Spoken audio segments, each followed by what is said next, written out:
Hello, welcome back to Single Mom on a Farm. Today's video is a continuation of yesterday's video, but you don't have to have watched yesterday's. I'm just also talking about the way that the Lord has answered my prayers, the way He's blessed me, the way I've seen His hand in my life. Maybe not so much financially. Yesterday's video is about particular finances, numbers, ways that money showed up in my mailbox, things like that. And today's going to be about just how my life was orchestrated, little ways and big ways. First, I wanted to add something about yesterday's video that I didn't mention, and that is that for about the past year and a half or 2 years, when I've been fretting extra about money because the providing for the family is all on me and not my husband anymore, I would just fret about how we're going to pay the bills or that, or I would feel like I used all my resources, asked family or whatever, and the money always came through in such, not odd ways, but unexpected ways. There'd be old roommates that I hadn't heard from in 20 or 25 years. They would just randomly Venmo me some money, and I was like, I didn't even know they still thought about me or knew anything that was going on. Some like long lost cousins the same way. People that I thought, why were you thinking of me? So it's just incredible to see that it's just it's the randomest people, the librarian, janitor, like I said, and other old friends or family or neighbors that you really thought didn't really care. Also, a big thing that happened last year was that our transmission went out. I was just driving along the road and the gas just wouldn't give anymore. It wouldn't go, and it just kind of was dying. So I pulled over to the side of the road, and it would start, but it wouldn't ever go in gear or go. And I knew something big was wrong. So I called my friend. She came and picked me up and took me home. And I was kind of done. I don't remember, or it doesn't matter, everything else was going on, but I was just like, I don't even care. That car's been kind of a lemon. That's another story. I wish we never had to get that car, that van, the minivan. But I went home, and the next day was Sunday. We all stayed home from church, and I was like, I don't care if we don't go anywhere again. Like, I really am a homebody. But our bishop came up and was like, hey, we'll get this problem fixed. Don't worry about it. I'll tow it somewhere and we'll get it checked out. And I was kind of thinking it was a transmission, something big like that. And I didn't know what I was going to do, but I just wanted to not even think about it for a few days. Like, I just needed a break of car problems and stuff. But he just stepped in and took care of it. He had it towed to a mechanic. It was the transmission. I don't know how much it cost, like $4,000 or $5,000 or $6,000. It was a lot of money. And he said, don't worry about the bill. We'll get it fixed. And it was 4 or 6 weeks or something like that it took to get fixed. Maybe it wasn't that long. I don't remember. It happened in May, and I got the car back in June.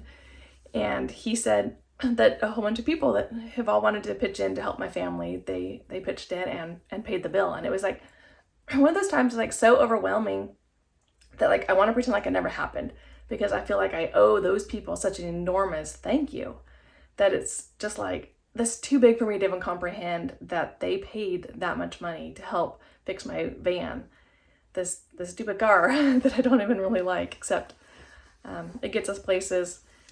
So sometimes I've had things like that happen in my life. The water heater was kind of the same way. A few of those big things that where you just feel overwhelmed that somebody would be that nice and do so much, pay so much for you and helping you. But I did want to mention that was a big blessing financially, that I don't know what I would have done. Probably had parents help. I'm sure they would have lent me the money. Moving on now to some stories for today. When we first got married, then Nathan applied to a whole bunch of medical schools. And so the way it worked was that you sent the disc, remember, like the old discs, with his application on it and a check for like, $100 per school. And you sent that in a little envelope package in the mail, and it all went to a place called AMCAS. I don't know what it stands for, but I should have got the details before I started the video. I don't know, it was like in St. Louis or somewhere in the Midwest like that. And we were in Utah. So he packaged it all, mailed it to them with his medical school stuff, and then AMCAS would send it, the application fee for like $100 per school. I think there were like 6 schools he was applying to, so it was about $600. And they shared the application with all the different schools. And then there was one school that didn't participate in AMCAS, and that was UT Southwestern, University of Texas Southwestern, that was in Dallas. And that one he had to apply separately. So he applied there. And this was in October of 1999. He sent that one in. He heard back. He got a first interview around Christmas. Then he got called back for a second interview in January. He went, and that was in person. The first one was like over the phone or something. So he flew out there, got that second interview. Meanwhile, over Christmas vacation, he hadn't heard from any of the schools in AMCAS, and he'd already had this first interview with UT Southwestern and was heard about getting the second interview that he'd be preparing to fly out for like the first week of January. So he called AMCAS and they said, "We've never got your application. We never got that disc. I don't know what you're talking about." And so over Christmas vacation, he's like ready and like, oh, what do I do? Do I reapply, get another disc? We were at my family's house. He'd have to send the money again. And I was like, I don't want to bother with it. I don't want to worry about it. And I just felt peaceful, like doing nothing, I guess. I don't know. Maybe I was just like, don't talk to me about problems or something. But we didn't do anything about it. We decided to just figure out what happens with UT Southwestern, see where that leads us. So in January, he went out there and interviewed. And about the third week of January, he got a phone call. I think it was a phone call or email saying that he got accepted into UT Southwestern. That was really exciting. It was actually the same day that he got accepted. Then I found out I was pregnant with our first baby. I'd already had a miscarriage.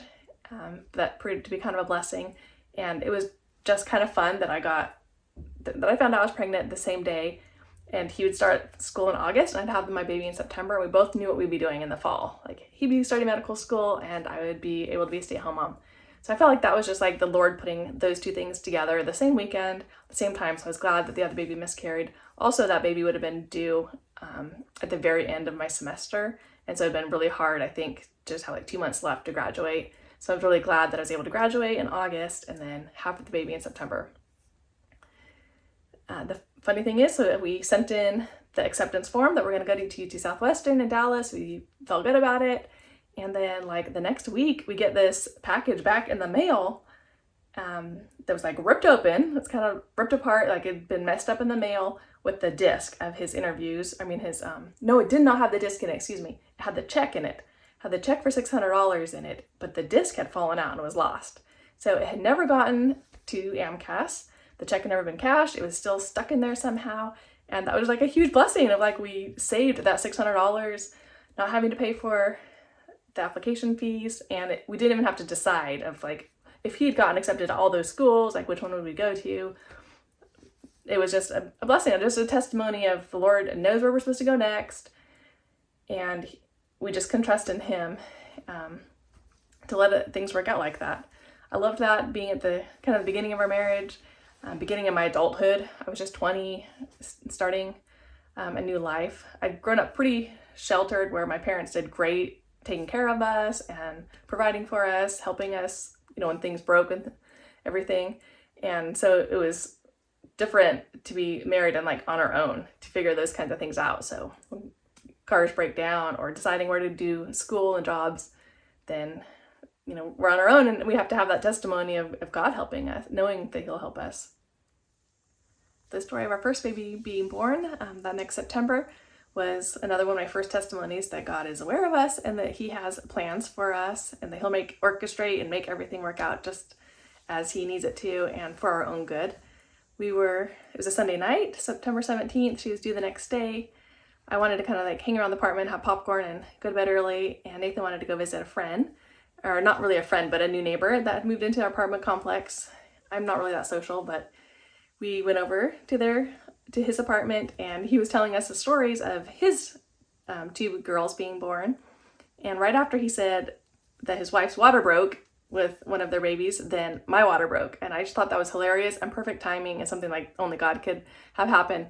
But I was like, guys, I think my water broke because my chair was all wet and we were kind of embarrassed, but we're like, this guy we never met in our apartment. And we was like, we better head off to the hospital. So we ran back to our apartment. We called our parents. And my mom, who has really long labor, said, go right to bed. You might be in labor all day tomorrow. Get some sleep as much as you can. And Nathan's mom, who has pretty fast labors, said, you should go to the hospital. So we packed up a bag. And I remember not knowing if it was a boy or girl. And I'd had both clothes in the bag. And I just hurried and threw out the boy clothes. And I was like, I don't know why I did that. I just left the girl clothes in. So maybe I guess I knew that it was going to be a girl. We grabbed the bag and went to the hospital.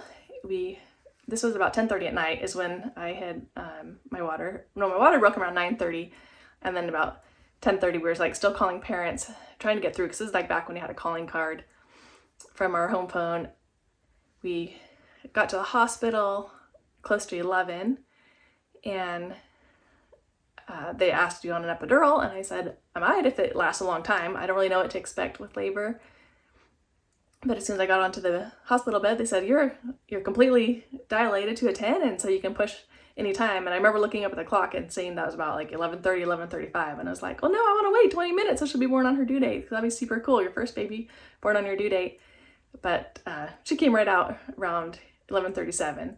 So, but I really loved that story, that for my very first baby to know that God can make a really cool birth story, going into labor, having a water break at a neighbor's house, talking about labor stories, getting to the hospital, not having time for an epidural or anything, just having a really easy first delivery. First baby, she was just a dream child, dream baby, set the stage for wanting a big family and enjoying pregnancy, enjoying having newborns. And ever after that, then I loved birth stories. I have them all on my blog if you want to read them. I just felt like they were all orchestrated by God. So my second one, the doctor is really pushing me to induce, and I just like, no, I want another awesome story. Like, I felt so close to God having Kylie, my oldest. Like, I know he was planning that. I know if I had tried to do things myself, then like it wouldn't work out as good or have such a great recovery and a great experience with the doctors and nurses, and everything was just perfect. So I was like, no, I don't want to be induced. So she was due January 28th, and she was born on February 4th. So she was a week late, but I still like refused to be induced. And she came out just as quick and easy, less than 2 hours from start to finish. And before the doctor could even make it. And I was like, see, this is why I don't want to be induced. Look how easy it is. And then the third one was the same. I won't tell all of the stories, but he was 10 days late. And the doctor had been pushing me to be induced after a week. And I just say, no, I want to leave it into God's hands, because I know that he can make it super easy and super great. And I'm not saying go against the doctor. I'm just saying that's how I felt, that I didn't have a reason to be induced because I have such easy births. And he was only about a half an hour. So we went to bed really late, like at 12:30. And as soon as we got in bed, I started having contractions. And I was like, oh no, I guess we better go to the hospital. So much for a good night's sleep tonight. So we went to the hospital, and he was born exactly 1 o'clock in the morning. So this was only half an hour. And after that, I always still refused to be induced, because I knew like I could have half-hour deliveries. Why be induced? I was afraid of laying on the bed and having really long labors. Anyway, this wasn't supposed to be about birth stories, but I'll just tell one more. That was number 7, McKenna. She was breech, and I found that out about a week before she was born, or about 10 days before she was born, or she was not 10 days before she was due. Then the doctor did an ultrasound and said she was breech, and it was in the same room where I'd been told that I had a stillborn baby a couple years earlier. And so that was a little bit traumatic to be in that same room, knowing now you have a breech baby. It's going to be, a high risk pregnancy now. We need to do a C-section in the morning. She could be born small. She could start being born tonight and then get stuck and die.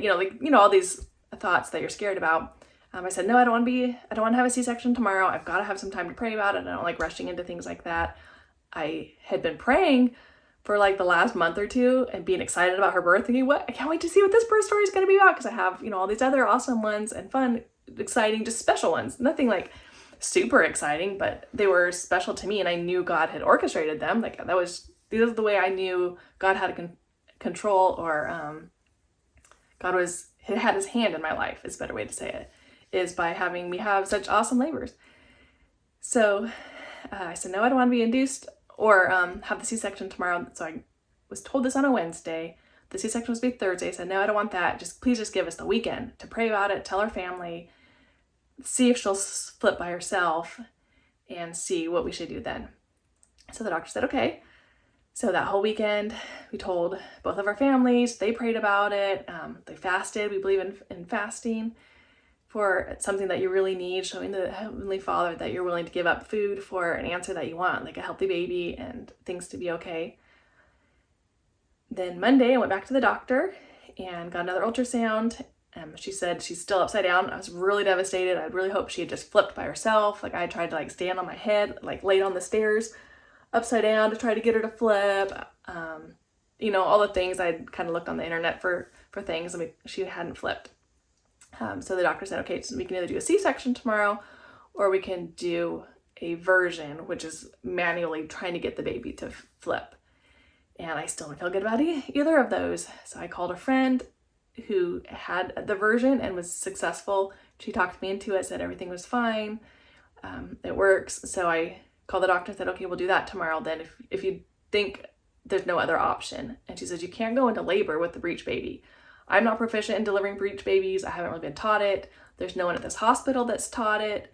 And as proficient, I think you have to have a few a year to be proficient, a few deliveries, whatever it is. So, in other words, it's like a risk to the hospital and the doctor, or I don't know if it's illegal, but, she wasn't supposed to do a breech delivery. I didn't have anybody to call for backup in that case. So she said she really wanted to get the baby out, either do the version, she would do the version and then induce me so the baby would come out. So we went to bed that night, not feeling good about that, not feeling good about a C-section, not really feeling good about pushing a baby out breech. Like I wasn't going to do that. It was just like one of those things where you just feel like, I can't believe this is happening to me. There's no good outcome. I don't see any way the Lord can make this work out great. I mean, it's just like, I don't want any of those things. But in the middle of the night, I went into labor, and this was kind of early for me. This was February 7th, and she was due on the 10th, and so far I had never had an early baby. All my babies were late. So this was early for me. I'm really surprised that I went into labor, but of course I know it was God. So we got up in the middle of the night, about 1:30 in the morning, woke up, and we went to the hospital, and I didn't know if I should rush to the hospital, to hurry and see if they could get her turned before I delivered, or do the C-section, or if I should go really slow so that I get there just in time to push her out breech, and avoid a C-section. I was in, kind of really stressed out. But I just kept praying for help. Just help me, help it all to work out, help the baby to live, because I was pretty scared, the baby could die. Scared a little bit for my life, or, complications, I guess, just complications. So we got to the hospital. We just kind of did our usual, I guess, got to the hospital and did the ultrasound. The baby's still breech. They said she's got to have a C-section. The doctor made it, so that's good because she had missed most of my other babies. And prep for a C-section, and they started rushing me down to the OR right away, and I was just like, I'm not doing a C-section. And they're trying to get me to sign papers, but they just pushed me down the hall to the OR, and on the way I just started pushing as hard as I could, and I just pushed her out breech. And I was just so relieved. I just couldn't believe that it was over. We'd been stressed about it for almost a week now, and wondered what was going to happen, and that felt like an eternity. When you're worried about your baby, it just those 6 days had lasted forever. So I was so elated that she came out breech, and so I pushed her out. Her head was still in, but so I was like, oh guys, I pushed her out and she's out. They're like, what? She delivered. And the doctor was able to rush over and pull her head out, and luckily, she said, I had studied up on breech deliveries over the weekend just in case, because I knew if anybody could have a breech baby, it'd be you, who's had 6 babies already, all really fast and easy delivery. So I wanted to make sure I knew how to do it just in case I had to. So she was really proud of herself that she got to do one breech delivery. McKenna had a little bit of trouble breathing at first, so they sent her to ICU to make sure everything's okay, and she checked out perfectly fine and was brought back. She's only 6 pounds 11 ounces, which is very small because all my babies are 8-pound babies, and just a couple 7-pound babies. So I also know that was a miracle of God, that she was born early when my body would have normally waited, I'm sure, and that she was so small, so she was easier to push out breech than my bigger babies. So I know those two are both from God. I know it was just awesome that I didn't have to have a C-section. I didn't have to have that version, and the doctor found out that the umbilical cord was very, very short to the placenta, and so if they tried to turn it, it would have ripped, and she probably would have died. Or I could have hemorrhaged. It could have been some big problems. So she was really glad that she didn't do the version. She was like, I don't know what happened, why we didn't. Like, that was just a miracle. And I was like, of course it is. My whole family was praying for us for days, hoping that this baby would be born, and she was. So that was a huge, big life-changing answer to prayers. Alrighty, what else? I told you yesterday about Lori moving here, and that was a pretty big answer to prayers that didn't involve finances. I've told you my story about finding this house and moving here, how everything just fell into place. I was able to get extra babysitting jobs and tutoring jobs. The stimulus money came right then. I would have never been able to get a house any different year if I didn't have COVID stimulus money for a down payment. I sold that big van that I told you about that was given to us, which kind of breaks my heart, and I hate even talking about it sometimes. Like, that big van also is one of those things where you're so overwhelmed with gratitude that you're even hard to look at the people and say thank you, because I just can't believe somebody loved me that much and did something like that, or that I'm worthy of it. But I told him that I needed to sell it to afford the move over here, and our family would be decreasing in size, so hopefully we wouldn't really need a big 12-passenger van as much. By then, kids were starting to move out of the house and go to college, and I'd have less drivers at home, so I didn't really need it. Anyway, all of those things fell into place so that I was able to move here. So many miracles with moving here. But I'm going to move on. This movie's getting a little lengthy. One thing is my children go on missions in our church and to other countries or states to help people, to teach them about Jesus Christ, help them with their problems, help them, like I'm talking about, believing in God, answering prayers, helping them read the scriptures for answers. And they also help with like natural disasters like floods and tornadoes and things like that. A really good experience. And Madeline had been trying to go for like a year and a half, and her application just kept getting lost with different churches we were going to, and she was working, she was in school. It just didn't get pushed forward like we wanted to. And I was getting kind of grumpy about it. I was just like, why isn't anyone helping her get out on her mission like she wanted to? What's the delay? I was kind of frustrated about it. And so after we had moved here, then I got my bishop to help move things forward and turn her papers in. And then she had a few other little delays that didn't really seem to make sense to me. Anyway, it's a lesson to me of not to be frustrated, but to just trust in the Lord and his timing. And meanwhile, Spencer put his in. Madeline submitted hers January 28th, and Spencer submitted his. I should have brought all the dates with me. I didn't realize I was going to talk about this, but now I feel like it's kind of important and neat.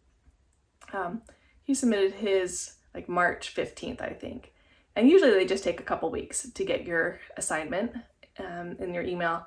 And Madeline's was in January. We're waiting, no assignment. And then Spencer's was like March 15th. And so on March 31st, then they both got their assignment on the same day.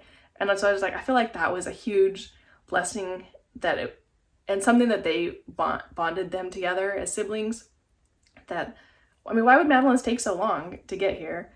And he got his in the normal amount of 2 or 3 weeks, probably 2 weeks. And they both got their calls on the same exact day. And they both were able to start their mission the same exact day, which is very rare that you get the same day, especially with your sibling. And I feel like the Lord knew that they needed that.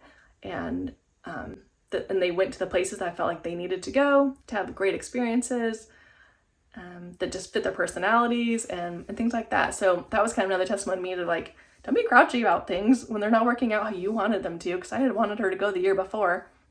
And also, she got a mission that had a lot of historical sites. She gave a lot of tours, which was really fun for her.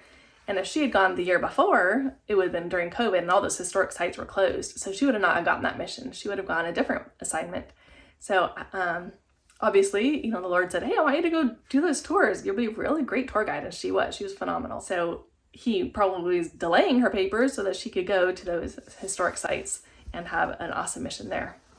So I know that he's got it all in control and that I shouldn't be complaining or trying to mess things up or have it be according to my timing. A couple quick stories about things not happening in your timing, but in the Lord's timing were good lessons to me. One was when I was pregnant with our 6th baby and she ended up dying and was born stillborn. And, before that I was praying that she would live, praying that things would work out. And you kind of think, well, why wasn't that prayer answered? What was I doing wrong to have a baby that dies? And now I can see see a little bit more of his reasoning, and I know I'll understand even more as I get older. I felt the love of the Lord like no other time in my life. So I would never wish that anyone would have a stillborn child, but I also wish everyone had the closeness of the Lord's presence in their life like I did after losing a baby. Friends and family members would just send gift cards in the mail. Like little cards, not gift cards, but cards in the mail, and letters and emails.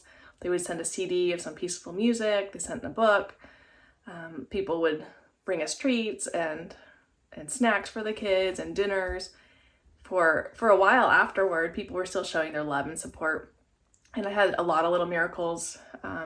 Somebody offered to sew her a little dress that to be buried in, and someone else brought over a little bonnet for her and some booties. Somebody donated us a casket site, a burial site, so that's all we had to pay for was a casket, so that was helpful financially. Lots of little things that went into helping her memorial go really smoothly and helping me feel loved. And I think if I hadn't gone through that, I wouldn't have known what it is like to grieve, what it's like to have to draw close to the Lord and feel his comfort, and to know that how much other people loved me, because at the time I didn't really need to know that. I didn't need to be served. And here was a time for people to serve me. And after that, I went and was more serving to other people. So now I know what it's like when someone else, the next year, a friend had a stillborn baby, and I knew like exactly what I should do. I brought her things on her due date, because that's like a hard date when your baby's born a little bit early and dies, and then the actual due date comes, or a year later when they would have been one today is kind of hard, or their first Christmas, their other dates. And so I try to reach out to people who have baby losses and comfort them, because I know what it is like. So I'm glad I had that experience, just a little bit. I know we don't understand everything. Another thing was when we wanted that country house. When we lived in Greenville, we'd had a contract on a country house that I felt like was my dream property, had everything I wanted, and we weren't able to get it because we couldn't sell our other house, and then Nathan quit his job, and we thought we were going to move out of state and everything, so we backed out of the contract. And I was devastated. Like, I knew that was supposed to be our house. Like, I'd prayed about it, I felt good about it, I had dreamed us there. Like, I just wanted it. It was crushing to not get it. And then he didn't have a job for a couple years, and so that was very hard to watch someone else buy the house that I wanted on that property that I wanted. It was 20 acres and had the fruit trees and pond and stuff that I really liked. Then we moved to Utah and living in a big city, and I knew that we would never get a country house again because you can't afford them out there. It's really expensive. Even small lots are really expensive, and the cities are so huge. You'd have to live like way, way far away to even find country. So I was pretty devastated. But then when we were divorcing, then my sister-in-law is actually the one that says, you can still have your country house. You can still have your farm. You can do whatever you want. You can make your life how you want it. And I could go into that another time also, how she encouraged me to still go for my dreams. And so I did. I planted that seed again of, really, can I? And in my story, I talk about how I found this house and moved here. And I think that I wouldn't have had that desire, that such strong desire to go back to finding my country house if I had already had one, or if I hadn't had that big of a loss earlier. If I hadn't waited so long also. That was like back in 2010 that I was just craving a country house, and was like, I've got to get out of the city. Neighbors are always telling me my kids are outside, and I'm like, yes, I sent them outside. I just needed the space and freedom to have my kids run around and play all day, and to have our farm animals and big garden area and everything I wanted. And so it's so much more special to me now, having had to wait so long. So I think it's kind of good sometimes you have to wait for something extra long. So I'm glad we didn't get that country house then, and that we have it now, because every single day I'm outside taking care of the chickens, pulling weeds in the garden, and I just look around and I'm just like, I can't believe I live here. This is mine. I live here. I finally got it after waiting so long. From at least 2010 to 2021 was like anxious waiting and wanting it and crying that I didn't have it, and now I do. And I'd always wanted one, even back in Texas. Eventually we wanted one, but I wasn't anxious about it because I knew we needed to be close to medical school and everything, and that we were still poor college students. But anyway, so having to wait longer has been a blessing. And I better just wrap this up by just saying that the Lord's in all the details in our life. The big ones like moving, baby births, jobs, things like that I've been talking about, but also the little ones like not having cavities at the dentist. Like I'm always praying before I go to the dentist. And if I don't have a cavity, then I'm just like, it was God, because like I probably deserve cavities. So I'm so grateful for that. I'm grateful to get green lights when I'm like in a hurry to pick up my child from something or anything else that's important to me. He helps me find things on sale or a good deal. He helps with our car problems to know what to do, how to fix them. He's sent people when we've had dead batteries and there's like the town is deserted. One morning it was just like really early before anybody was up, and I was in a kind of a part of a town that had like 500 people. Everyone's still asleep, and I like had to pray, and I just had 5 little kids pray for help. And the guy, just pulled up beside me and was like, "Do you need help with your car?" And I was like, "Yes, I need to jump." I had the jumper cables, but I didn't have another car to jump it. So I know he's in little things like that. I know he promised me to like go in the house. Like I'll be outside working and he'll be like, I feel like I should need to go in the house. I don't remember why. And I go in the house and I smell dinner. And I'm like, oh, I left dinner in the oven. Oh, that's right. And I'm like, thank you, God. Thank you so much. Because it would have burnt. And he cares about our dinner not being burnt and me feeling like a mom fail. I mean, I have plenty of mom fails, but I just recognize his hand like that. And those are the kind of things sometimes I just write in that little notebook of just little blessings, little ways I've seen the Lord help me today. When dinners even work out, sometimes I'll be like, I don't know what to make for dinner tonight. And then I'll think, oh, I've got all these tomatoes from our garden. What can I use with it? And I'll think, oh, I can make like a tortellini soup. And then I realize, hey, I got all the sausage in the fridge. That was going to go bad probably tomorrow. So I'm so glad I thought of that. And I wasn't me thinking of it. It was God. Now I could put the tomatoes with the sausage and some tortellini into a really good soup. And it's like, oh, I even have like half a bag of carrots that needs to be used up. And to me, it's just like these puzzle pieces that fit together so perfectly. Like I couldn't have orchestrated that. I'm not that smart. I know it was God helping me do that. I know when you're looking for these things too, like I was talking about yesterday, it's kind of like the law of attraction, which I believe in. That if you're looking for the good and seeing where God is helping you today, then you'll find it. And if you're looking for the bad, and then you'll be attracting the bad. You'll just be like, oh, I stubbed my toe. Oh, I burned my finger. Oh, this is not working out. You'll just see that things aren't working out very well. But instead, even when things are going wrong, maybe when our chicken dies or something, you think, oh, the whole day is ruined. This is awful. He's not helping us. But instead, I still have to say, no, I got to focus on the good and focus on what has he helped us with today. And there could be blessings even in trials and grief, like when a chicken dies, just like when our baby died. There were still blessings that came from that. So keep looking for the good, because I know you'll find it if that's what you're looking for. I know we can never repay God. He's always going to shower more blessings upon us than we deserve and that we can ever pay back, and he'll always bless us more, even if we are giving away our time or we're giving away our money, or giving a listening ear to a friend or an older lady that needs it, then I know he'll just bless us back so much. I know all these experiences have testified to me that I'm a child of God, that he loves each of us, and he wants to bless me even more than my earthly father does. And I know he loves me a lot, and he gave me good things in life, but I know God even loves us even more than that. So I hope you keep on doing what you feel is right, looking for the good, and seeing the hand of the Lord in your life and blessing others around you and making this world a better place as you've helped me in my journey. And on the nice comments that brighten my day. And thanks for watching. See you next time. Bye-bye.